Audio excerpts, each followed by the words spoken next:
Good morning to all of you. Today the topic is stream entry is possible for laypersons.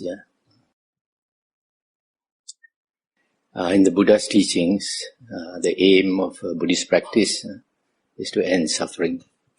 And there's only one path the Buddha taught. That's the Aryan Eightfold Path. And as we practice that path, we attain stages of liberation. And these stages of liberation are called paths and fruits. And there are 8 paths and fruits. First path, first fruit, second path, second fruit, third path, third fruit, and fourth path, fourth fruit. Only the fourth fruit attainer is fully liberated. The others are all partial liberation. So the lowest is the first path. And the first path is also called stream entry. In the suttas, the Buddha said the stream refers to the Aryan Eightfold Path. So when you enter the Aryan Eightfold Path, you attain stream entry. You become the lowest Arya. This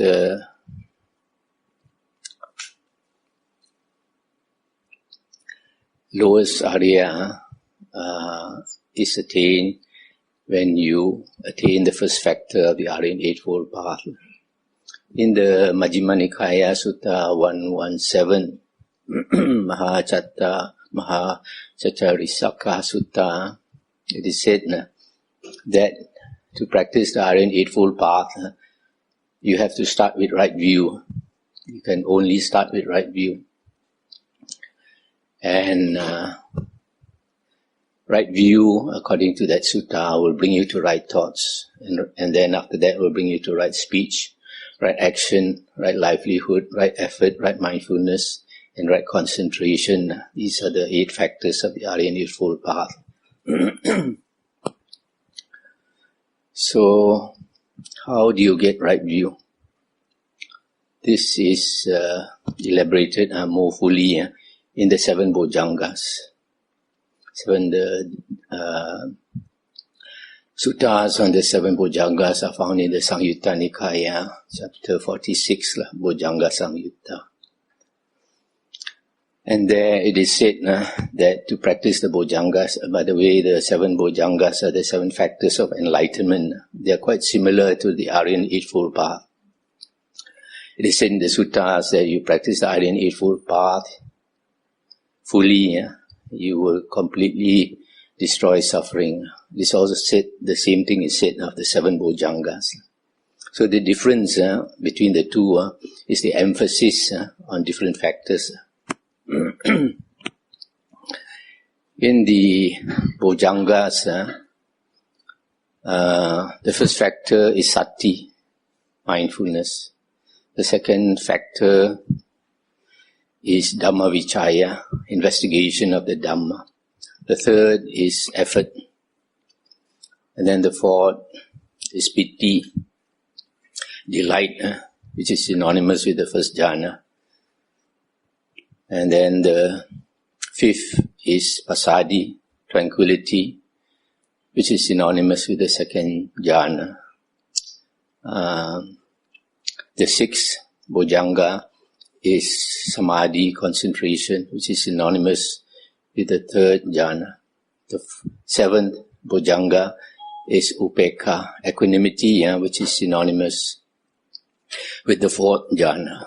So the last 4 factors of the 7 Bojjhangas are synonymous with the 4 jhanas.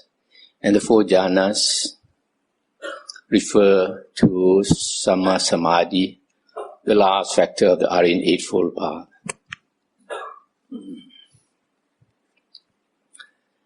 Now, to get right view, which is synonymous with stream entry, the lowest Arya, the Aryan Eightfold Path, it is not explained in the chapter on the Aryan Eightfold Path. The Aryan Eightfold Path, the suttas on the Aryan Eightfold Path are found in the Magga Sangyutta Nikaya, chapter 45. Many suttas there. But they don't exactly tell you how to get right view. But in the Bojjhangas, the first two factors tell you how to get right view. In the first Bojjhanga, it is said that to practice sati, you must draw near Arya or a Sappurisa. And Arya is one of the what we call holy men in Buddhism, and that refers to the 8 Arya, 4 paths and 4 fruits. A Sappurisa is called a true man. A Sappurisa is one who knows the true Dhamma, Saddhamma. Sappurisa knows Saddhamma. So they are quite synonymous. So in the practice of the first Bojjhanga Sati, they said you draw near Arya or a Sappurisa. But some other suttas explain when you draw near such a person, a monk or a nun, first you have to examine him or her, whether that person, is it possible that this person is an Arya? So how do you do that? First, you see whether he has the 3 characteristics, the Sila, Samadhi, Panya, whether he keeps his precepts, whether he has a calm mind because of Samadhi, and thirdly, whether he has wisdom. Also, you have to see whether he has greed, hatred and delusion. If he has strong greed, hatred and delusion, it's not possible that he could be an Arya. But sometimes lay people are not very familiar. So sometimes they judge a monk by some minor precepts. Minor precepts are not important because in the suttas, the Buddha said even an Arya can break the minor precepts. In the Vinaya, a monk has 227 precepts. The first class is the Parajikas, defeats. If he breaks any of these 4 Parajikas, defeats, is no longer considered a monk. And then after that is the 13 Sanghadisesa. These 2 classes of offense are considered major, heavy offenses. The rest are all considered minor. So for example, in the precepts, a monk is not supposed to cut grass, cut trees and all that. But this is a minor precept. Originally, the Buddha did not make this precept. And then later he made this precept because in India at that time, a lot of people thought that plants are living beings. We have 6 faculties, 6 senses. The plant is considered one sense, one faculty, living being. Especially by this external ascetic called the Jains, at that time also called Nigantas. They practice compassion a little overboard. So they are not only vegetarians, but they don't eat green veggie, fresh fruit, because they say it still contains life. They wait until the veggie has turned yellow, and then only allowed to eat. I learned this from a father-in-law of a good friend of mine. He was a doctor and in India. One day he was called to a house to examine a sick lady. It was a rich house, wealthy family. When he examined this lady, he found that she was suffering from malnutrition. So he asked the son, "What does your mother eat?" The son said, "We are vegetarians." Then he thought, there are many vegetarians who are not suffering from malnutrition.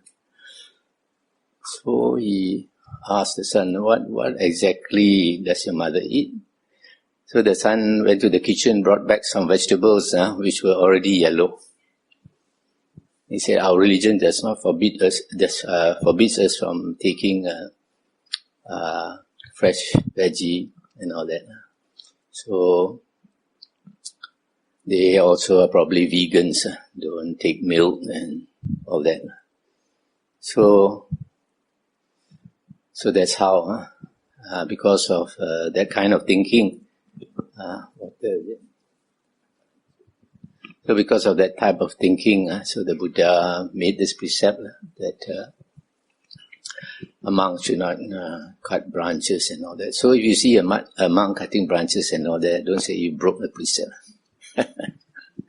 When we started our monastery, the grass was like 2-3 feet tall everywhere. A lot of snakes around.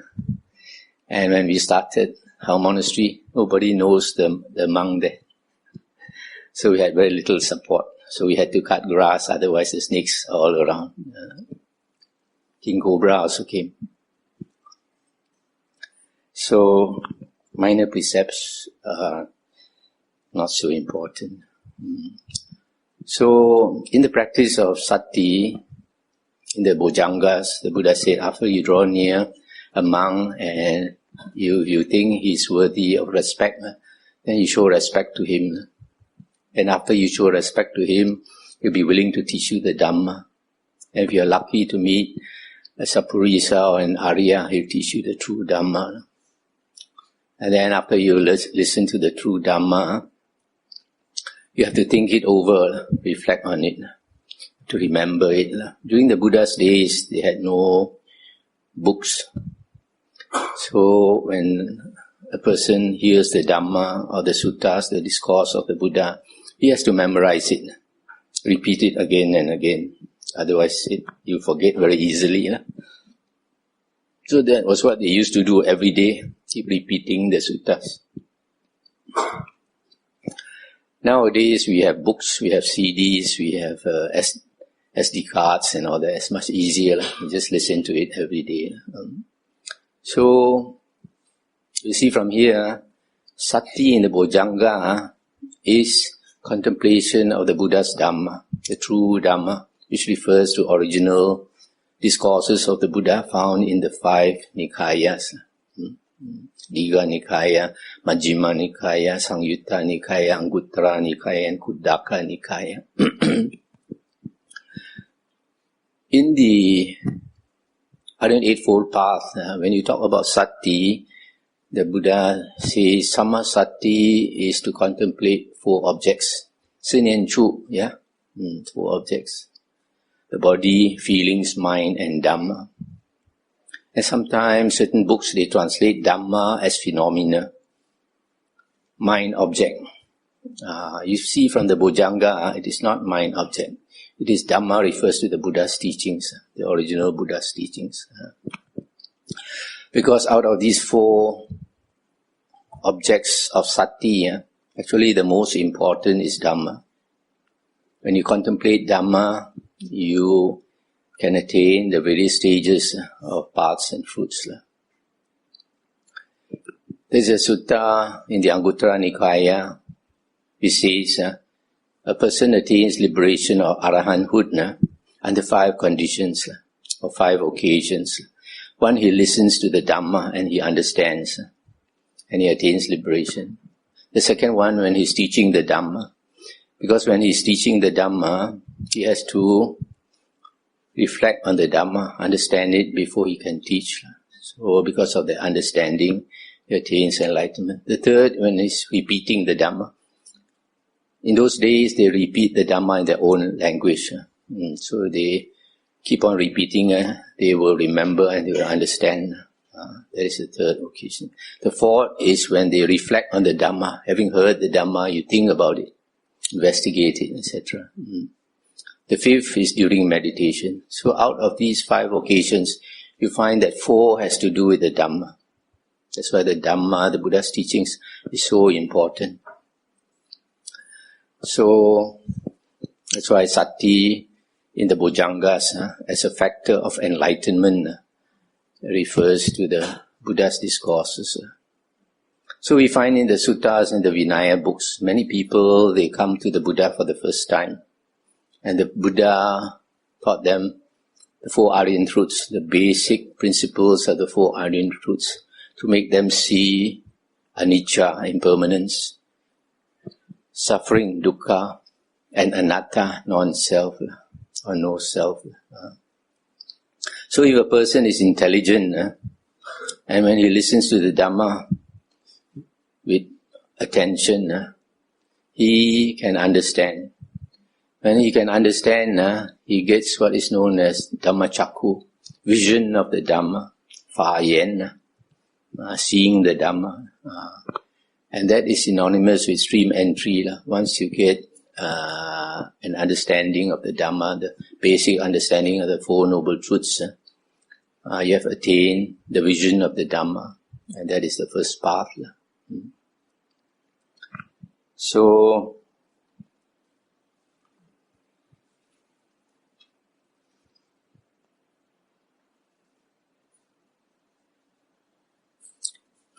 that is how a person attains right view. This is also confirmed by Majjhima Nikaya Sutta 43, where it is said that there are two main conditions to attain right view and stream entry. One is the voice of another. The second condition is yoniso manasikara. The voice of another means the voice of another teaching you the true Dhamma. And the second condition, yoniso manasikara, is focused attention. Sometimes they translate it in Chinese as 如理思维. It's not an exact translation. It's more like focused attention. Why? Because it is stated in the Samyutta Nikaya Sutta 46.38. When a monk listens to the Dhamma with eager ears, attending to it as a matter of vital concern, directing his whole mind to it, on that occasion the 5 hindrances are not present in him, and the 7 bojjhanga go to fulfillment. So you see, you have to listen to the Dhamma with eager ears, attending to it as a matter of vital concern, directing the whole mind to it. Only under these conditions, the 5 hindrances are not present, and the 7 bojjhanga go to fulfillment, which shows these are the conditions for stream entry. That's why I say yoniso manasikara is focused attention. Sometimes they translate it different ways. There's another sutta in the Samyutta Nikaya 55.55. It also talks about the conditions for stream entry. But instead of 2, here it says there are 4 conditions for stream entry. The first one is association with the true man, sappurisa. The second one is listening to the true Dhamma. The third is focused attention. The fourth is Dhammanudhamma patipatti, practice of the Dhamma in accordance with the Dhamma. So as you learn the Dhamma, what you understand, you put into practice. But at that stage, the most important to get right view is to listen to the Dhamma and then think it over. Just now I forgot to mention the second bojjhanga is Dhamma Vichaya, investigation of the Dhamma. Because some people are not so sharp. When they listen to the Dhamma the first time, they don't catch it. And some people very sharp, just like you crack a subtle joke, immediately he laughs. And some people have to think some time, then ha ha ha. Some people have to go back at night and then ha ha ha. So for some people it takes longer. That's why the Buddha says that the second bojjhanga is Dhamma Vichaya. Dhamma Vichaya is investigation of the Dhamma. After you have heard the Dhamma, you reflect on it, you investigate it. See whether it's true or not, whether you can see in everyday life. When I started on Buddhism, I found it was very difficult to understand, very deep. Because before that, I investigated all the major religions in the world. And other religions are very simple. Just believe in the Creator. And don't ask too many questions. Have faith. So, Buddhism is different. No? Buddhism, you are asked to investigate, think about it. Don't accept just because the Buddha said so. Don't accept just because some monk said so. So when I studied the 5 destinations of rebirth, a bit frightening. Can be reborn as a ghost, as an animal and go to hell if you are not careful. Also it talks about anicca, dukkha, and anatta. Life is suffering. So when you are young, you don't see suffering, isn't it? When we are young, we enjoy. But as I worked, when I was in Kuantan, I saw 5 people dying. I mentioned that yesterday here. If you go to my Dhamma talks, in the YouTube, etc., you will know. So as I saw one by one people dying in front of me, then I realized it's so true. Life is so unstable. You think we are 80 years old, only we die. I see young people, middle of life, suddenly dying. The worst I saw was an accident. I was coming back to Kuala Lumpur for a meeting along somewhere Mentakap there. The road was winding.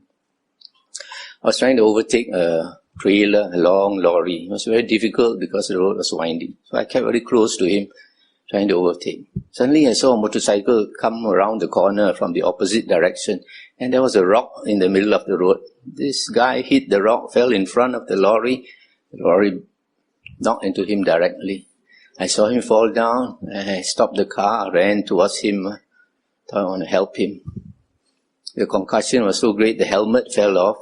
The top of his skull opened up like a tin can, our skull is many parts. So the top opened up, and I could see the white brain. And very soon, the white brain turned red, and the blood started to ooze out. And this guy was twitching like a dying rat. He cannot do anything. It's too late. Already damaged the brain. So I stood there and chanted for him. At that time, I was a Mahayanist, Tapecho. So chanted until he died. I forgot about the lorry man. The lorry man drove off. Then I remember, I didn't write down the number also. So you see, seeing this kind of things right in front of you, then you see it's true. What the Buddha said, a person never expect to die that way. Yeah. So that's why we have to see whether it's true or not. Also, there is a sutta where the Buddha says that when we listen to the Dhamma, we have to investigate it properly. And the reason is that in the Dhamma, there are innumerable nuances, innumerable details, innumerable implications. It means there are many different shades of meaning.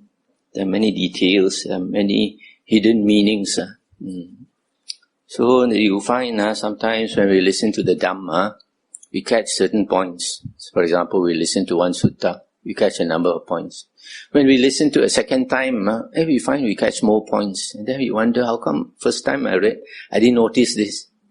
When you listen to the same sutta the third time, you'll be surprised. There's still other things you didn't notice before, and then suddenly you notice.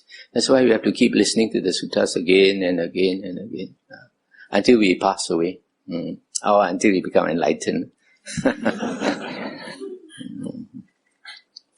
So, that is investigation of Dhamma. So, there are some people, they take a longer time, study the sutta, year after year, reflect on it and all that. And then when you understand, you attain stream entry.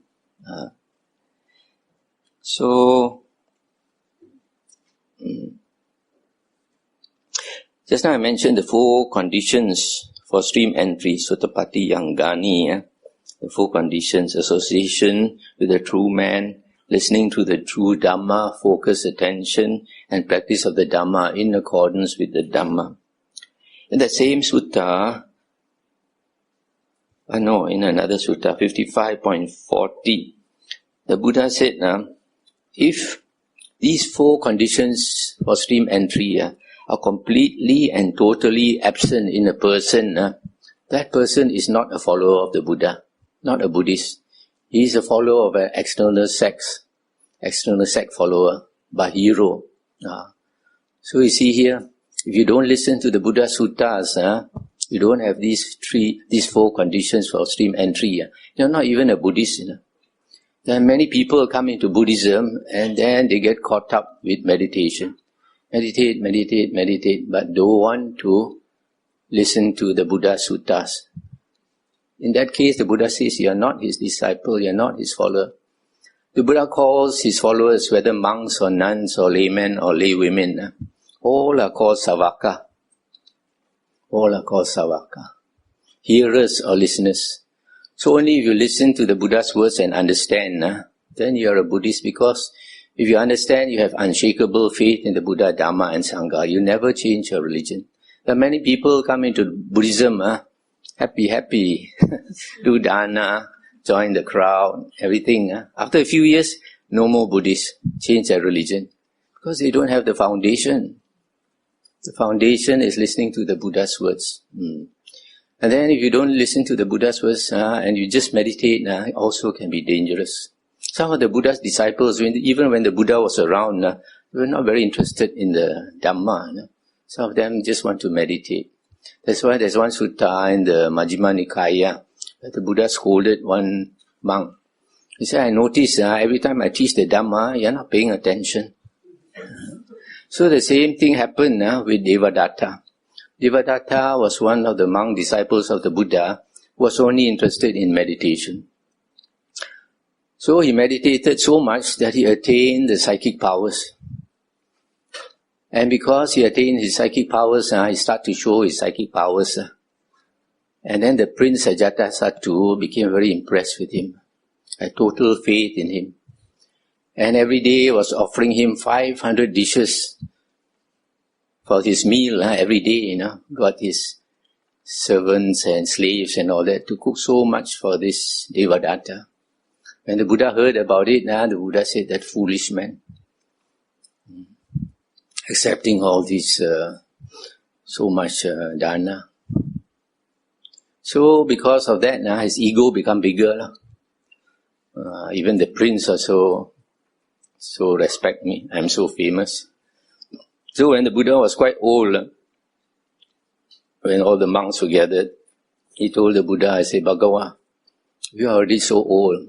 Come down, step down. Let me take your place. Let me lead the Sangha.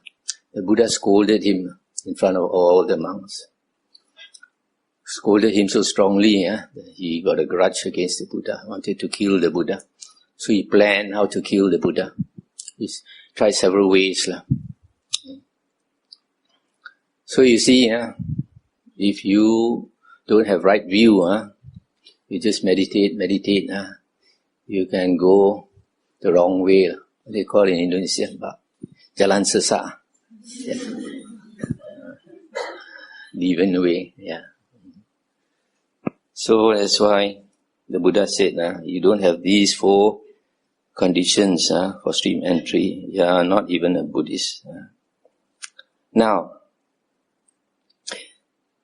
some people, when they hear that I say stream entry, by the way, once you attain stream entry, right view, in a few years' time, it will turn to fruit, sotapanna.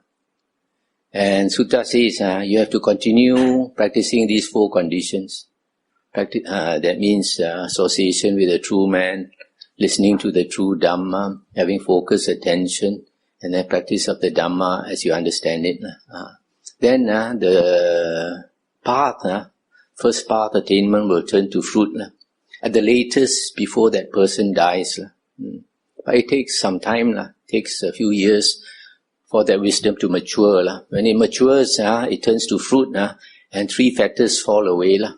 Sakaya Ditti, Vicikicca, doubt, and Silabhata Paramasa, attachment to precepts and observances. So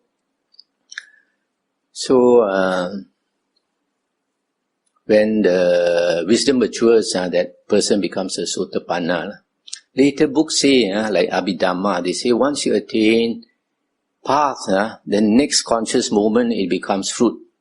That is not true according to the suttas.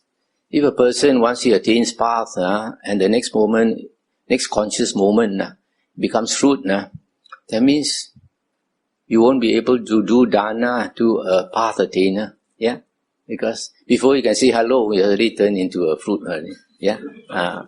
So you can only do dana to fruit attainers, but that is not so. In the suttas, the Buddha says that you can do dana to a first path attainer, first fruit attainer, second path, second fruit, etc. So that's why if you're not familiar with the suttas, you don't catch the contradictions. Very important to be familiar with all the suttas.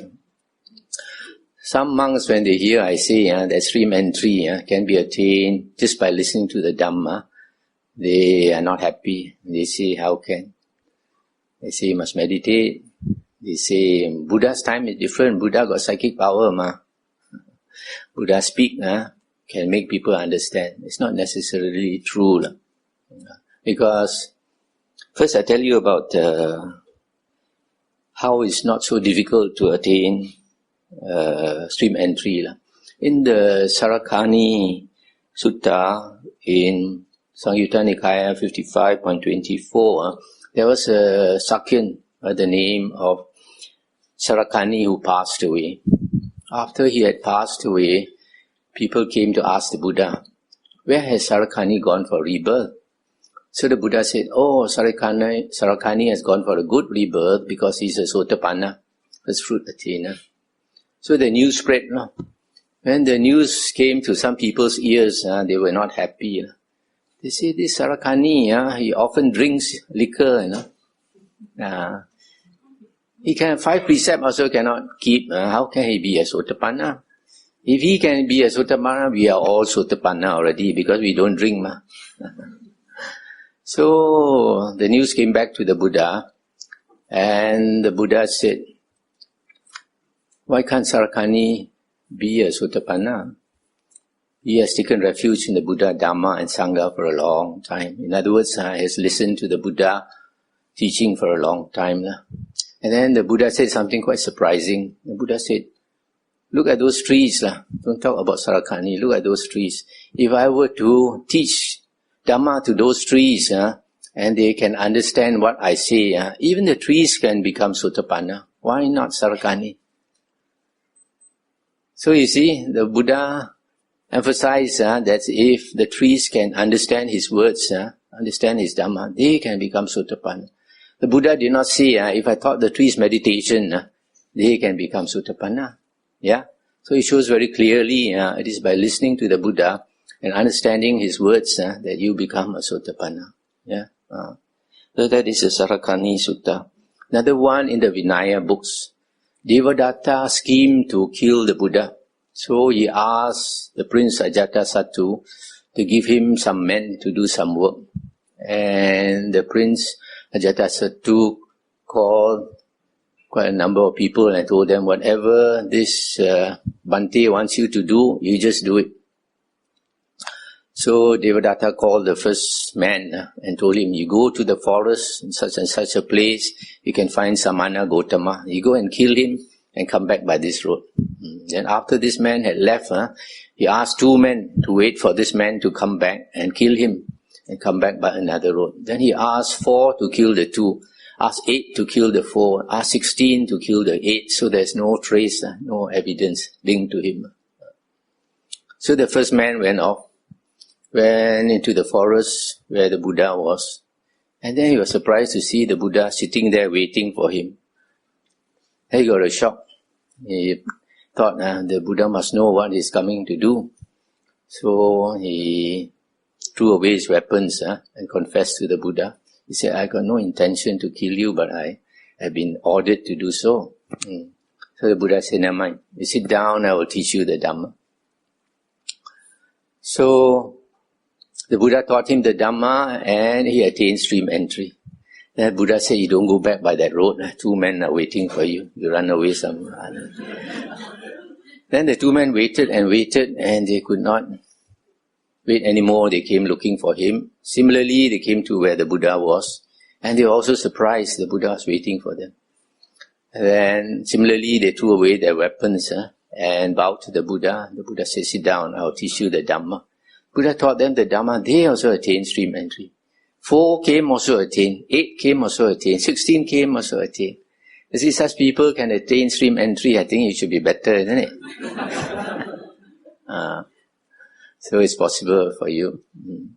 So this again very evident. Then there was another time where the Buddha converted 1,000 jatilas, matted hair ascetics. The Buddha initially, when he started to gather disciples, he looked for those people who had attained jhana. So these jatilas, they practiced jhana, even though they had wrong view. But because they practiced jhana, some of them had already attained psychic powers. So when they attained psychic powers, their ego rose. So the Buddha knew it's not easy to teach them. So the Buddha went to stay with them for several weeks and showed psychic powers to them. Over time, then they came to realize the Buddha's psychic powers are much better than them. For example, one morning, the leader, Kassapa, out of respect for the Buddha, he went to invite the Buddha for the breakfast. The Buddha said, "You go first, I'll see you at the dining hall." So he went. When he arrived at the dining hall, he saw the Buddha seated there, waiting for him. And the Buddha was holding a flower and offered it to him. And look at this flower, I've never seen this type of flower before. The Buddha said, "I just went to the Tavatimsa heaven and got this flower for you." He was shocked, so fast. So because of this, over time, all of them had great respect for the Buddha. So when the Buddha knew that the time was ripe, the Buddha told him, "Kassapa, you keep thinking you're an Arahant, but you are not an Arahant." This was like a slap in his face. Nobody dared to challenge him like that. People thought he was an Arahant, and he also believed that he was an Arahant. So he knew the Buddha's meaning. He bowed to the Buddha and asked to be a disciple of the Buddha. So the Buddha accepted him and he shaved off his hair. You know, these matted hair ascetics, they keep their hair very long and put in a bundle, like my grandmother used to do, nonya. So the long hair threw into the river. The hair floated down. His other disciples downstream, when they saw the hair, they got a shock. They thought somebody killed their teacher. They ran and looked for him. Then they found him, bald-headed, and knew that he became a disciple of the Buddha. So they asked him whether it's better, and he said it's better. So all 999 also shaved off their hair and became disciples of the Buddha. After that, the Buddha taught them just one sutta, Adita Pariyaya Sutta, the fire discourse, because they like to pray to fire. A lot of Hindus like to pray to fire, even up to now. And it's what the Tibetans also do. That's why they kung for make offerings to the fire. So when the Buddhas talk about the fire discourse, basically like the world is on fire. What fire? Fire of greed, hatred and delusion. So slowly as the Buddha explained this discourse, they became enlightened. 1,000, just hearing one discourse only, became enlightened. So you see the power of listening to the true Dhamma. There are many cases like this. So after this, the Buddha brought these 1,000 Arahants to Rajagaha. Because before the Buddha was enlightened, he passed through Rajagaha. King Bimbisara saw him, was very impressed by him, and found out that he also comes from the royal family, the warrior caste. So King Bimbisara asked him to stay in Rajagaha. He would support him all his life. But the Buddha was not looking for offerings. The Buddha was looking for enlightenment. He didn't want somebody to be attached to him. So the Buddha left. But then the King Bimbisara asked him to promise that if he attains enlightenment, to come back and teach them.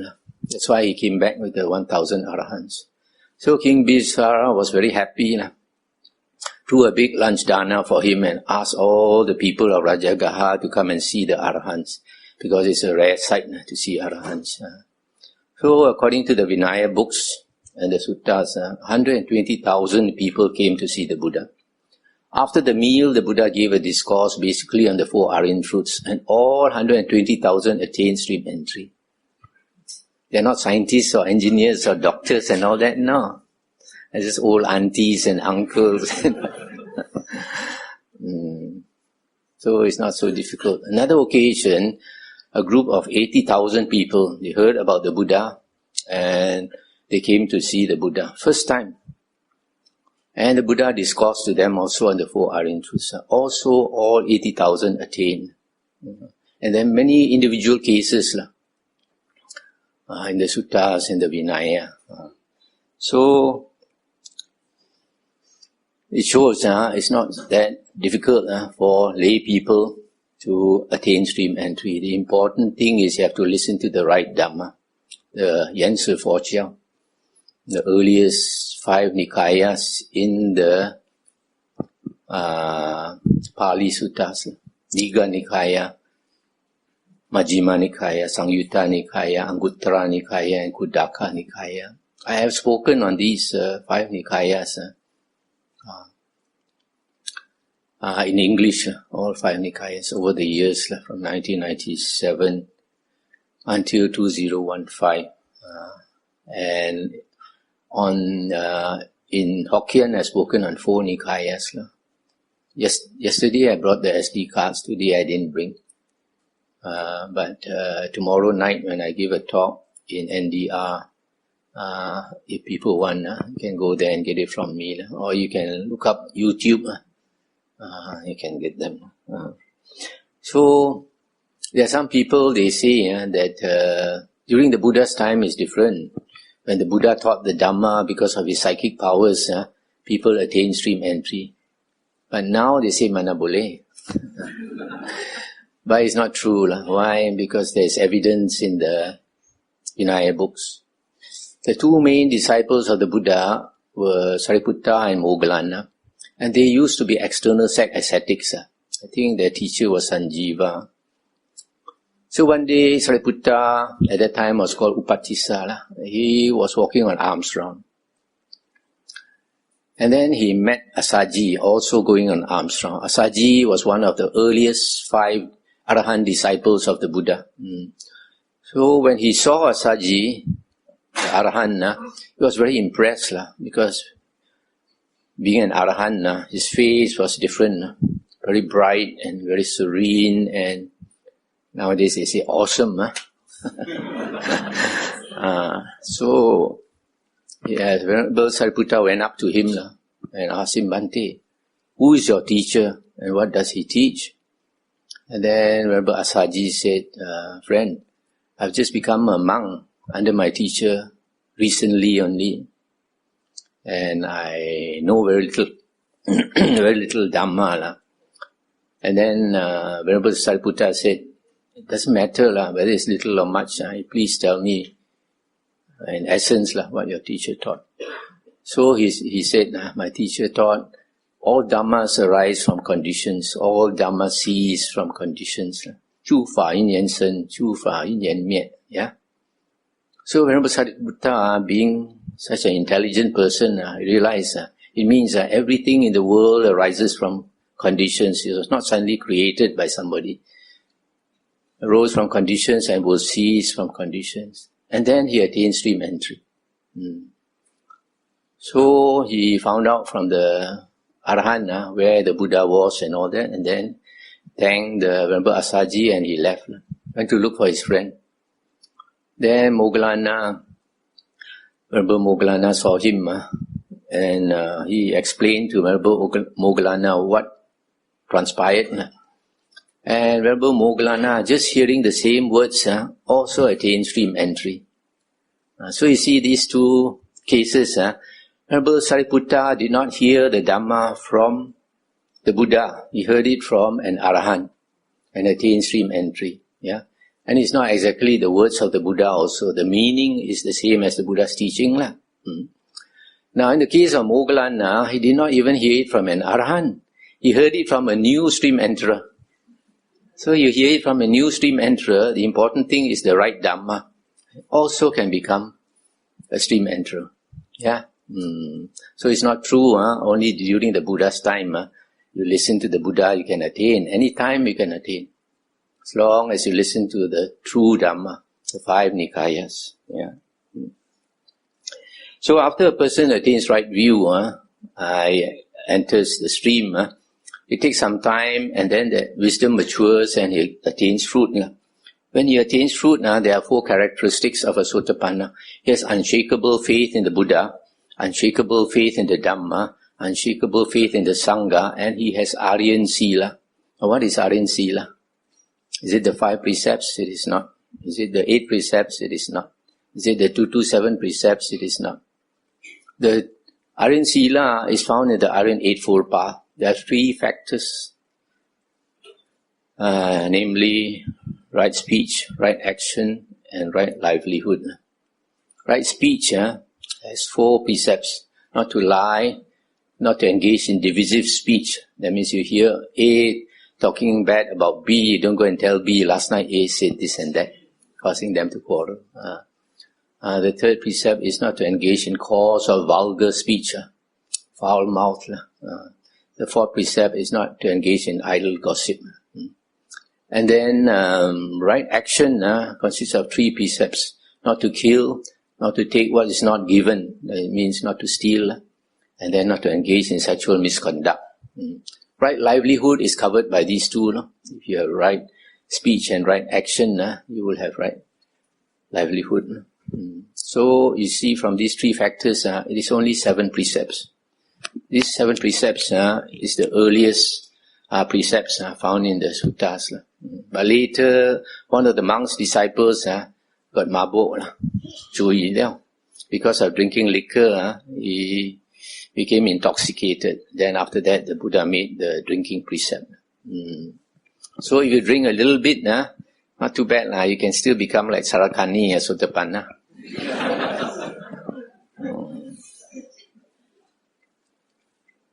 So, it is said, let me continue. Okay, a Sotapanna also has 7 lives left, maximum. There are some Sotapanna, 1 lifetime they enter Nibbana. Some after 2 or 3 lifetimes. The maximum is 7 lifetimes, that person will enter Nibbana. Nibbana is eternal bliss. Nibbana paramang sukhang. The highest bliss is Nibbana. So, 7 lives. So because of that, the Buddha said, once you enter the stream, the suffering that is left is negligible compared to a putujana, an ordinary worldling. An ordinary worldling will go round the cycle of rebirth endlessly. In that long cycle of rebirth, he will fall into the ghost realm countless times, in the animal realm countless times, into hell countless times. Whereas for a Sotapanna, even if he comes back, he will never be reborn in the 3 woeful planes.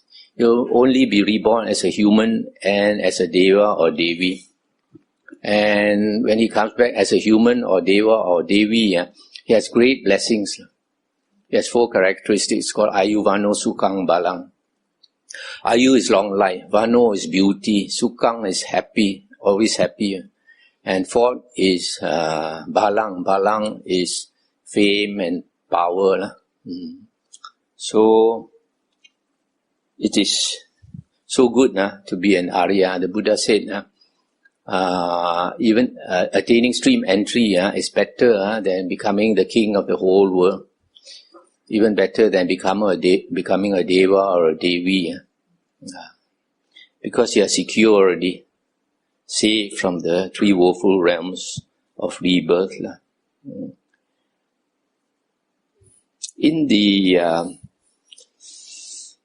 Samyutta Nikaya, Majjhima Nikaya 43, it is said, after a person attains right view, that means you attain first path or first fruit, 5 conditions are needed. You need to practice 5 other factors before you attain liberation. And what are these 5 factors? 1 is Sila. 1 is Dhamma Savana. Sila is precepts. Dhamma Savana is listening to the Dhamma.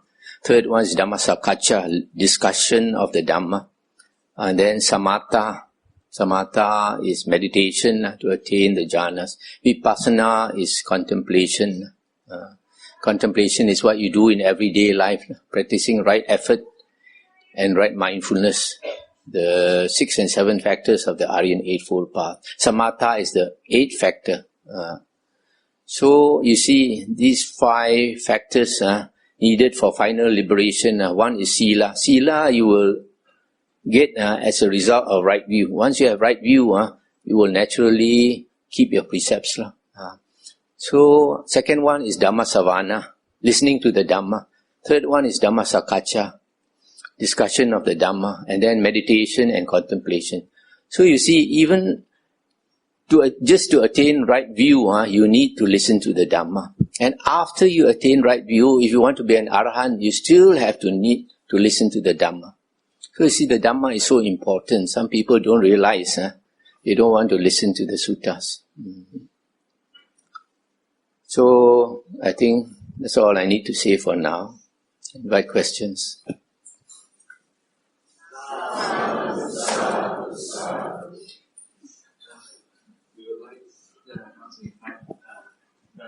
If you have any questions, do raise your hands. I can pass the mic to you.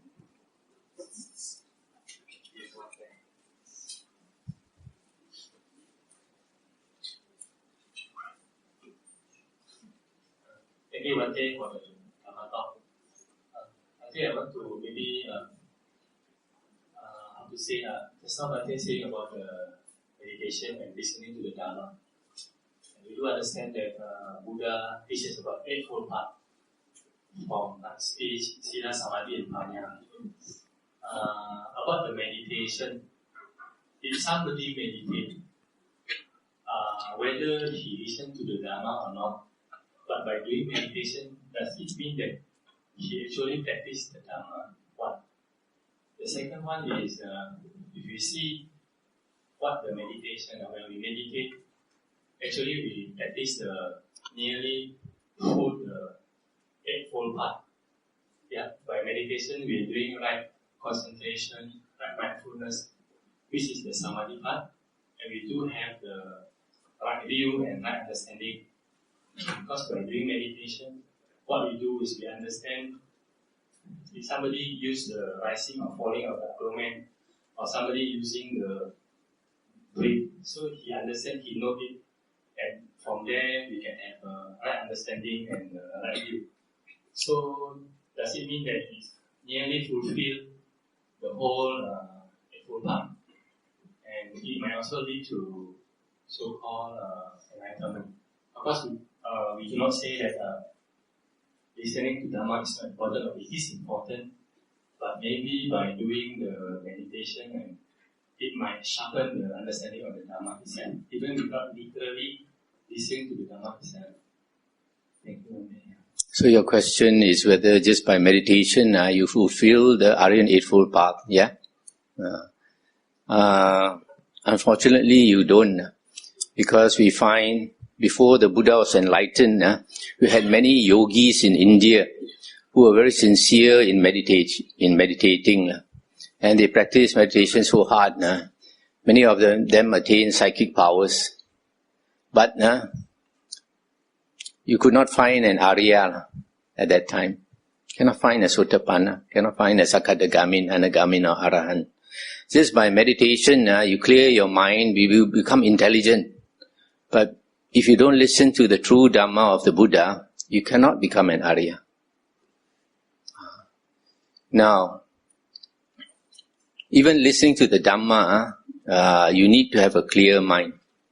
You need to have a mind that can focus. That's why the two conditions for right view and stream entry is listening to the true Dhamma and focus attention.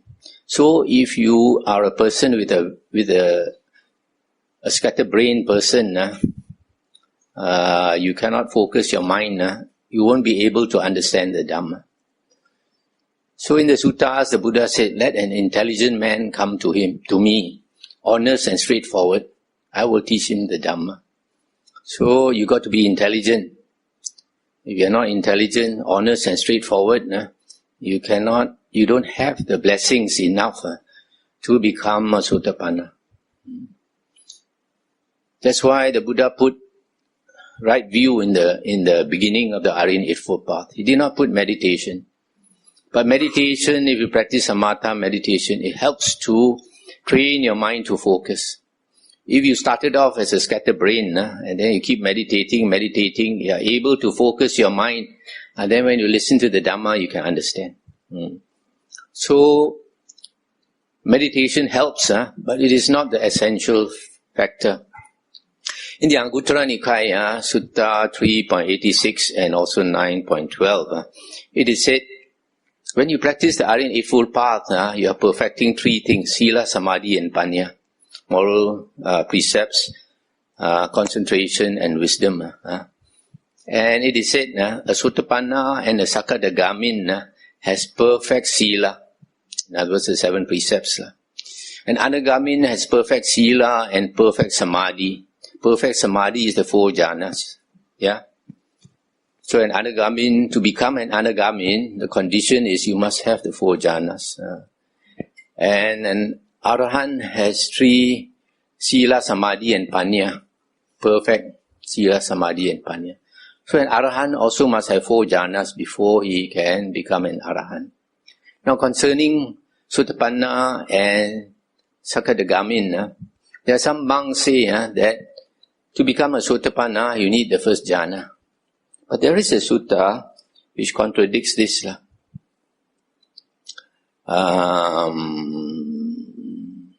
Okay. This sutta, there's only one sutta that says very clearly that a Sotapanna does not need any jhana. This is Samyutta Nikaya 55.40. I forgot to mention just now. In this sutta, 55.40, the Buddha talked about 2 types of Sotapanna. One is the diligent Sotapanna, one is the negligent Sotapanna. The diligent Sotapanna is after he has become a Sotapanna, he makes further effort to attain jhana. He struggles day and night to attain jhana. That's the diligent Sotapanna. The negligent Sotapanna is after he has attained Sotapanna, he's a bit lazy. He doesn't strive to attain the jhanas. So this sutta shows very clearly that a Sotapanna does not need any jhana. But however, the Sakadagamin, although he does not have perfect samadhi, which is 4 jhanas, he needs at least the first or the second or the third jhana. Because the Sakadagamin has reduced greed, hatred and delusion. Greed, hatred and delusion is part of the 5 hindrances. And the only way to suppress the 5 hindrances is samadhi.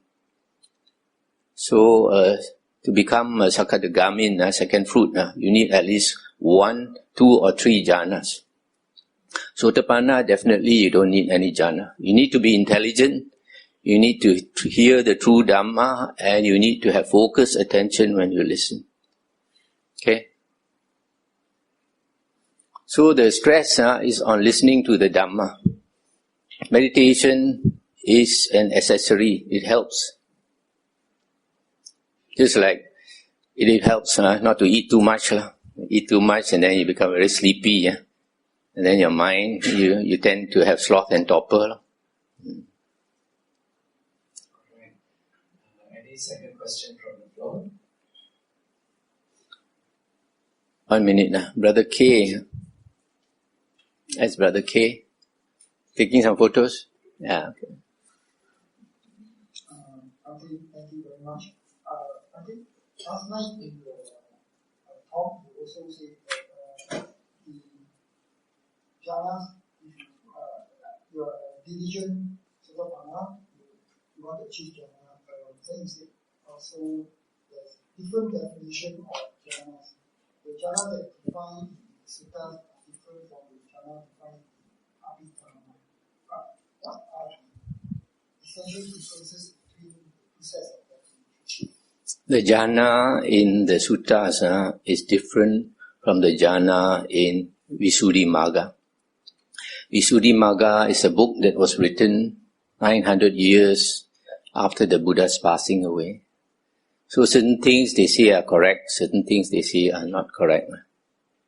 That's why I mentioned last night that the Buddha said in the Digha Nikaya, Sutta 29, that his teachings are perfect and complete. If you think you want to add to his words, you don't see his Dhamma, you don't have right view. If you think you want to subtract from his words, you also don't see his Dhamma, don't have right view. So what the Buddha is implying is that those monks who say more than what the Buddha said by writing later books, in Malay we say cakap banyak, then they don't have right view, they are not Arya. So in the suttas we find Majjhima Nikaya, Sutta 111, where the Buddha talked about Venerable Sariputta attaining the different jhanas. Then the Buddha said that when Venerable Sariputta attains the first jhana, he is extremely mindful. Whatever feelings arise, for example, delight, happiness, he is aware of it. If he still continues, he is aware of it. If it goes away, also he is aware of it. Whatever perceptions arise, he is aware. They stay, he is aware. They go away, he is aware, etc. So, when a person attains the jhanas, he is very, very mindful. Even more so, in the fourth jhana, third and fourth jhana, it is mentioned that the monk is very mindful, especially in the fourth jhana. The Buddha said, when a person attains the fourth jhana, he has perfect purity of sati and upeka. Perfect purity, parisuddhi, perfect purity of mindfulness. He's so mindful that after he comes out of the fourth jhana, a person with the fourth jhana can remember his past lives. 1 life, 10 lives, 100 lives, 1,000 lives, hundreds and thousands of lives he can remember. His mind is not a blur mind like most of us. So, it is a characteristic of the jhanas that you are never more mindful than when you are in the jhana. Unfortunately, some monks, they don't understand, like the Sayadaw U Pandita, in his book, In This Very Life, he said, what's the use of jhana? There is no mindfulness when you are in jhana. Exactly what he said in this book. Maybe he's talking about some other jhana. So the jhana in Visuddhi Magga is quite different. They are focusing on the light. So when they focus on the light, they attain a state of concentration. We don't argue that it is concentration, but they are only aware of the light. They are not aware of changing feelings. They are not aware of changing perceptions, etc. And they don't have the 5 jhana factors. They are not aware of the 5 jhana factors when they are in the jhana, in the first jhana. After they withdraw from that state, then they contemplate their heart, and then they say, oh, just now when I was in that state, I had the 5 jhana factors. But that is an afterthought.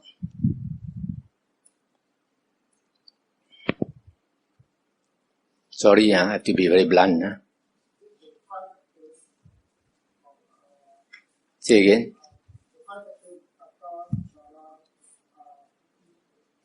Yes.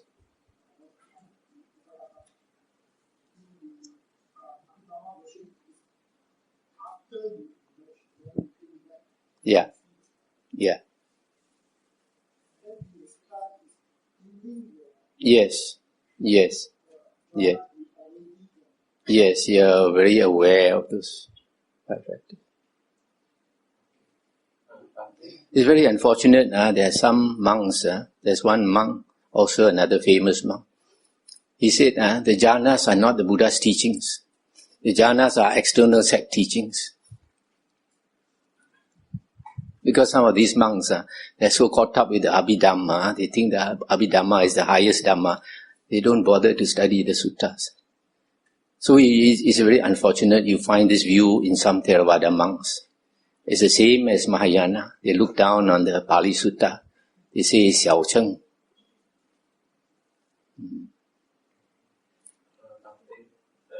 Slightly related to what Bhante has just mentioned, there's a question about whether Abhidhamma is the teachings of the Buddha and whether as a Buddhist we should study Abhidhamma.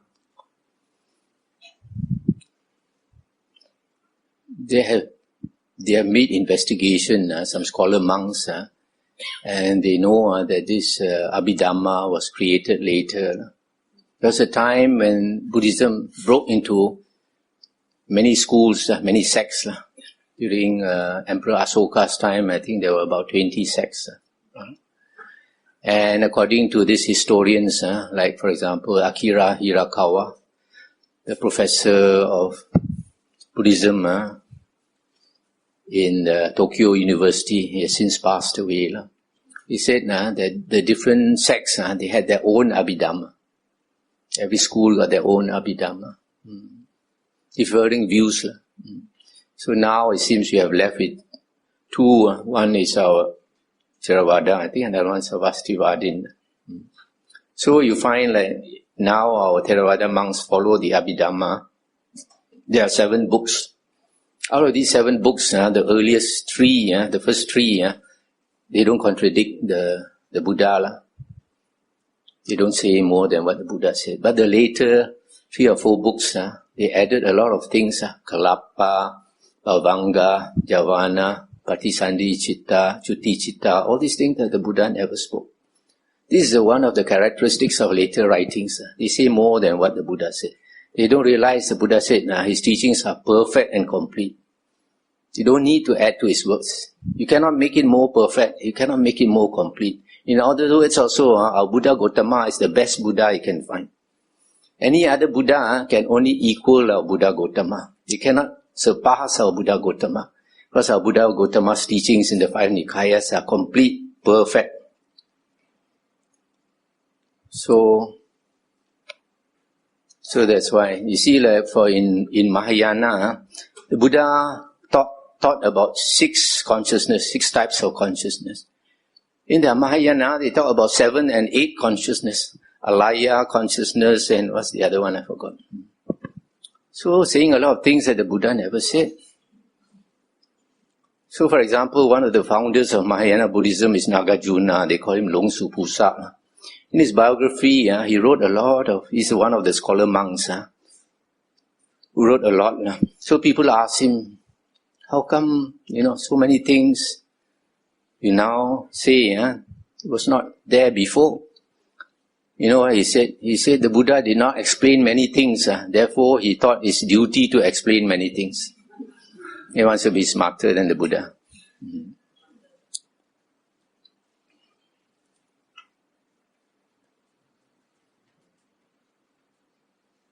Any other thing? Okay. One more. Is the Jinggang Jing referred to the Diamond Sutra?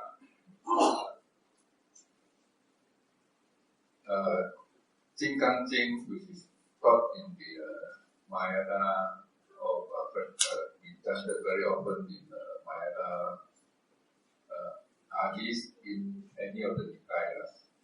Jinggang Jing and Xin Jing, Heart Sutra, are 2 Mahayana sutras which are quite close to Theravada teachings.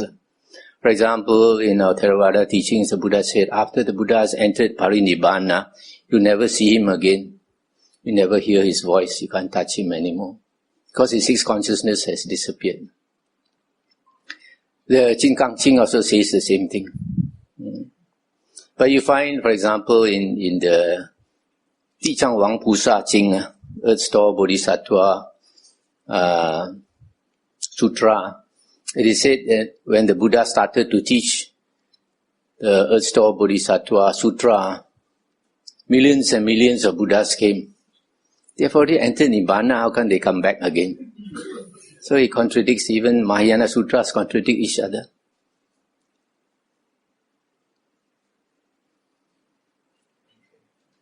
Maybe I just take one question here first. There's a question about what does the Buddha teach about the last thought moment and the intermediate state, or some people say it is Bardo state. The last thought moment, you see, there are some monks who say when a person is dying, you have to make him remember all the good things. And for example, there are some even say if they chant Amitabha, and remember Amitabha, they will go to the Pure Land. But then, in the original Theravada teachings, when a person is dying, the 6 senses close one by one. So after some time, the five senses close, excepting the mind, and the doctor examines the person. He finds that the breathing has stopped, and the pulse, the heart has stopped. So the Buddha says that person has died. But the Buddha says that person has not died until three things stop. One is the vital energy, in Chinese we call the qi. And then the other one is the consciousness. The third one is the body heat. So when the doctor says the person has died, he has not really died if his body is still warm. It takes maybe 4 or 5 hours for the body to cool down, and then that person really dies. So in these 4 or 5 hours, that person is dreaming. And what is he dreaming? What is he thinking of? It is his normal frequency, his normal everyday thoughts.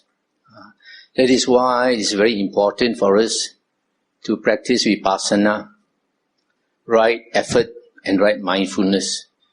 And the motive of practicing these two, right effort and right mindfulness, is to get rid of unwholesome states and to develop wholesome states. Because the Buddha says, if you want to go to heaven, you got to have wholesome states that bring you up. If you have unwholesome states, it brings you down to the three woeful planes of rebirth. So we have to get rid of unwholesome states like greed and hatred, arrogance, selfishness, etc. And we have to develop wholesome states like kindness, compassion, humility, having a big heart, generosity, etc. So this is what is called Xiu Xing cultivation. Xiu Xing Wei. Cultivation is cultivation of conduct, of our character. Because our character determines the soul inside us. Some monks say that there is no soul, but I believe there is a soul. They say there is no soul because they don't understand the real meaning of soul. The soul in the Oxford Dictionary says the soul is the spiritual part of man, often assumed to be permanent. It's not necessary to be permanent. Only the Christians and the Muslims say that it is permanent. The Buddhist soul is not permanent. We were spirit before we entered the womb. And then we entered the womb, and after entering the egg started to grow. So this flesh body is a shell. When this body becomes old and dies, we will leave this body and take rebirth. So in the suttas, the Buddha said that when a being takes rebirth in the womb, there is this being that enters the womb. But later books, Abhidhamma say there's nothing that enters the womb, because they don't believe in the soul. And also in the suttas, it is said, if a person's karma is so bad that he's destined for hell, the hell beings will come up and drag him down to hell. What is it they're dragging? They're not dragging his corpse, they're dragging his soul down to hell. So we find actually only humans and animals have the flesh body. Heavenly beings, ghosts, and hell beings do not have a flesh body. They have a spiritual body. But this spiritual body is also 5 aggregates. This only thing is fine, so we cannot see with our flesh eye.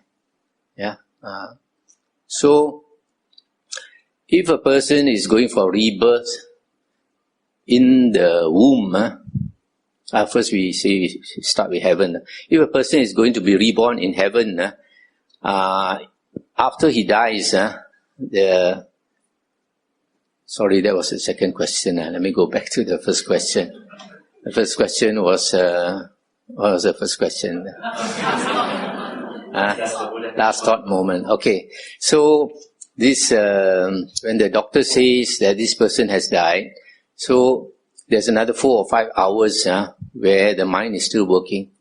And that determines his rebirth. Not the thought just before death. Before clinic, that is clinical death. When the doctor says he has died, that is clinical death. So after that, another 4 or 5 hours, that thinking, that is the normal frequency his normal mind. There's one lady who told me that the mother died of cancer. When she died, she was in great pain. So the face was contorted in pain. 1 hour, and then after that the doctor said she died.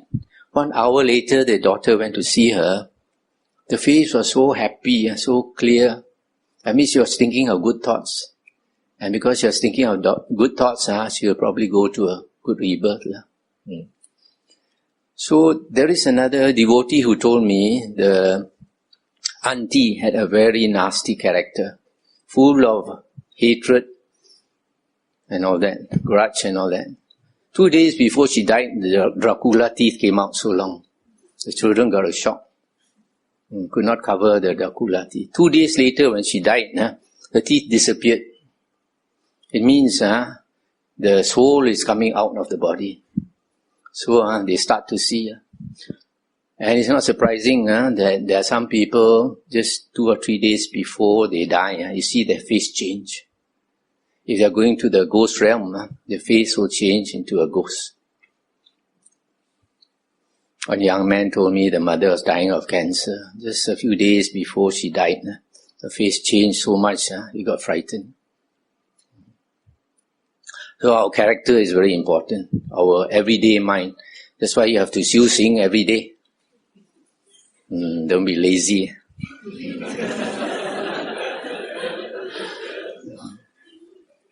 So the second question was... The second question, Bhante, is about intermediate state or Okay. Maharo state. Okay. If a person is going to be reborn in heaven, it's immediate. There's some people who remember their past life. It seems a heavenly chariot coming to fetch them to heaven. Then if they are reborn as a human, once they come out of the body, it seems there are some people who remember their past life. They have an intermediate body which is a few inches high. Then they go around, they don't know where they are supposed to go.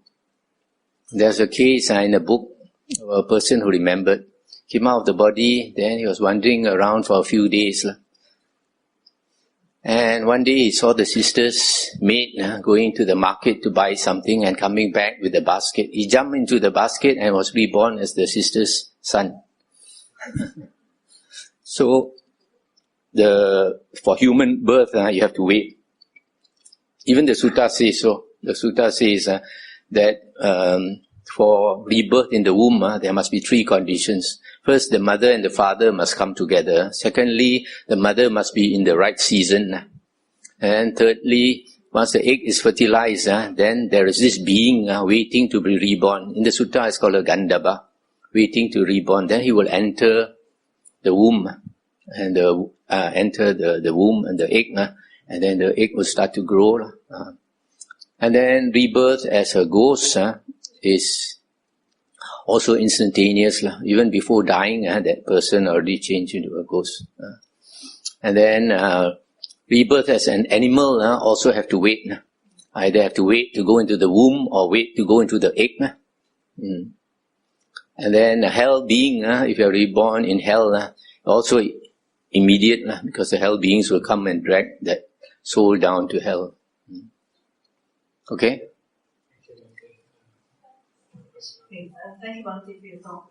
So the message is quite clear. We can attain Sotapanna as living people. What about all the way, Bhante, to liberation around? Just now I mentioned after right view, after attaining Sotapanna, you need 5 other conditions. Still practice your sila, listen to Dhamma, discussion of the Dhamma, practice samatha meditation, and practice vipassana in everyday life. Right effort and right mindfulness. Can we do that as a layperson? I mean, is it possible? It's difficult, especially for laypersons to attain jhana. Even for monks, it's difficult to attain jhana.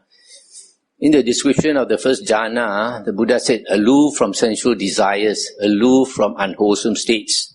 The monk enters and abides in the first jhana. So you have to let go of sensual desires. You have to let go of unwholesome states. You have to develop your character so that you don't have unwholesome states. Because if you don't have unwholesome states, you become a very happy person. One of the conditions for attaining jhana is you have to be a very happy person, not a troubled mind. People with troubled mind nowadays get depression, yeah. So you are very happy, yeah. Then when you meditate, your mind can calm down. So it's not easy. You have to let go of sensual desires and let go of unwholesome states. So I always encourage lay people, listen more to the suttas. Very good chance of attaining stream entry. If you want to meditate, the best time is early morning when you get up, and then meditate. As long as you are comfortable. If you're sleepy, make a cup of coffee or something. And then when you come back from work, don't meditate because your body is exhausted, your mind is troubled. That's the time you listen to the Dhamma. Listen to the Dhamma. If you can't sleep, also listen to the Dhamma until you fall asleep.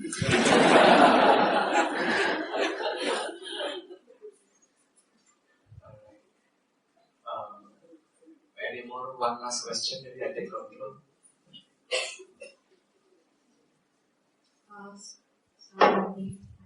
So, Bhante, you mentioned about during the Buddha's time, there are so many stream enterers by just listening to the Dhamma. But is it because they are parami and now, after 2,600 years, then our mind get more complicated with so many of these social media influences and all? Is it more difficult? It is more difficult if you often go into the internet and play with the computer. Because you put too many things into your mind. Then when you meditate, you have to get rid of all these things. These things keep cropping up, isn't it? So that's why you have to let go. No? Without letting go, it's difficult. But of course, the condition is also you must be very intelligent. During the Buddha's time, they didn't have TV and internet and all these things. So it was easier in that sense. People were more straightforward, not so cunning like nowadays.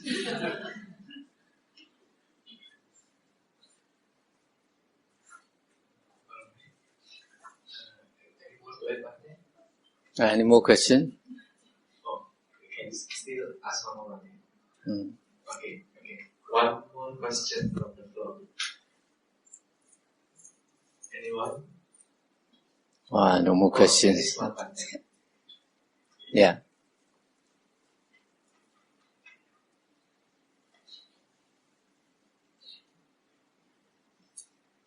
Bhante, thank you for the talk. So I have questions. If let's say we are going to be born as Deva or Devis, right? Even if at the time we probably become a stream enterer, then when we are reaching the heavenly realm, right? Are we still able to proceed to continue to practice? Are we able to meet up with the Dhamma over there? It is said that once you have become an Arya, you won't regress.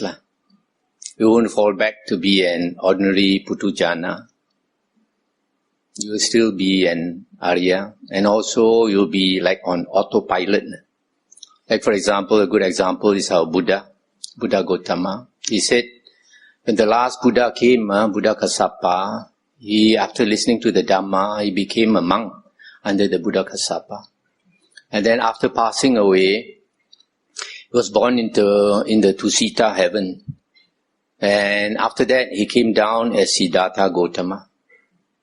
And then as Siddhartha Gautama, as a small boy, about 10 years old, he could attain the first jhana under the Jambu tree. Yeah. So if that is the case, that means he must have attained the first jhana under Buddha Kassapa. Yeah. So if he had attained the first jhana under the Buddha Kassapa and listened to the Dhamma, he would most probably have been a Sakadagamin, second fruit person.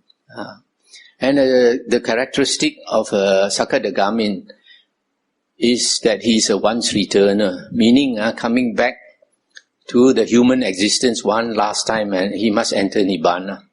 That is why when the Buddha came back as Siddhartha Gautama, he was born into a rich family, the warrior caste family. And he said his father was so rich that he had 3 mansions. One for the summer, one for the winter, one for the rains. And each season is 4 months. And during the rain season, he will be in one mansion, and there'll be a lot of slaves entertaining him. All women entertaining him, singing and dancing and all that. So, in spite of all that, such a good life, and the wife had just given birth to a son. He left all of them to become a monk. That's why I say he was on autopilot. It must have been a very difficult decision for him to leave the beloved family and go off to be a homeless beggar, sleep under the tree, under the rain and sun, beg for the food. So probably he didn't know why also, because at that time he could not remember his past life. He didn't know why also. He had just had to go off. So you can imagine after he left and stayed under the trees, when he thought of his family, probably the tears came down. But he just knew he had to go that way. So he strove until he attained enlightenment. Then he recollected his past lives. Then only he understood. So once you have become an Arya, you will be on autopilot. But when you go to the heavens, you won't strive. Because when you're a Deva there, you have 5 Devis following you. All your time is taken up by the Devis. Because you don't see suffering in the heaven. There's no incentive to strive. When you come down as a human being, life is short. You can get sick, you see old man, you see sick person and all that. So you can see dukkha. But Devas and Devis, they like to listen to the Dhamma, but they're not inclined to strive. That's why you don't find a Sangha in the heavens. I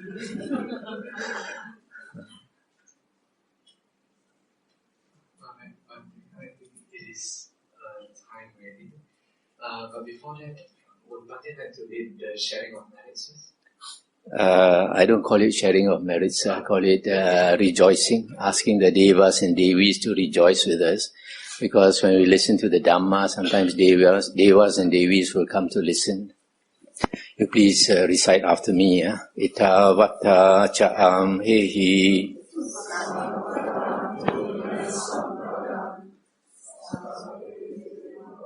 Follow me.